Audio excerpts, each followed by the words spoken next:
What's up, y'all? On today's JJK Q&A, we've got a question brought to us by XTMI who asks, if someone else were to eat Sukuna's finger, would there be two Sukuna? Now, this is a really fascinating question, and I think you're asking this. So, for example, Yuji has eaten a finger. We know Sukuna can incarnate in him. If someone else were to eat a finger, one of the other 20 out in the world, would there now be two instances of Sukuna out there within people's bodies?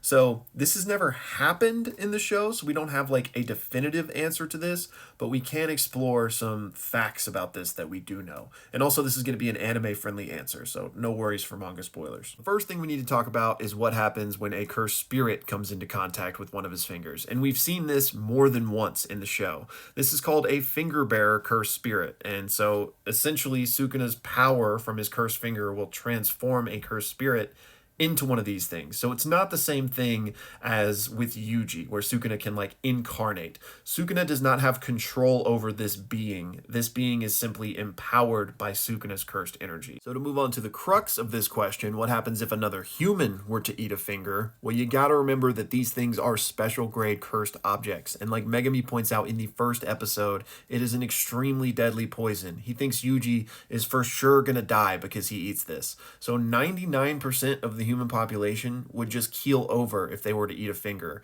So the chances are we would never run into this situation where two vessels just happen to come across them. But what if we did?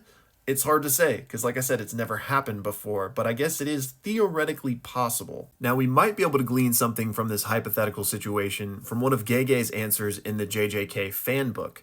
In the book, he was asked, essentially, do the cursed spirits that ingest a finger, does Sukuna have any awareness of things going on around them because one of his fingers is in them? And the answer was essentially no, like not in the same way that Sukuna has an awareness of what's going on with Yuji, because he's like present for that.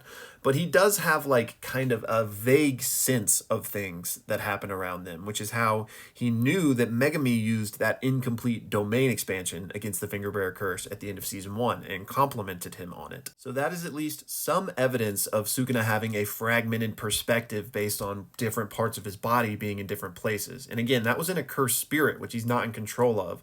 So we can't for sure say this, but I think it would follow that if there were two incarnated human vessels, then he would similarly have two full perspectives. And I'll leave you with one other interesting statement about all of this, brought to us by Stitchface over here in season 1, and that is that Sukuna is so powerful, his cursed objects alone have the ability to choose their vessel. So just some interesting food for thought. And as always, y'all, still trying to build up my account after losing my old one, so if you like this type of content, consider tossing your boy a follow.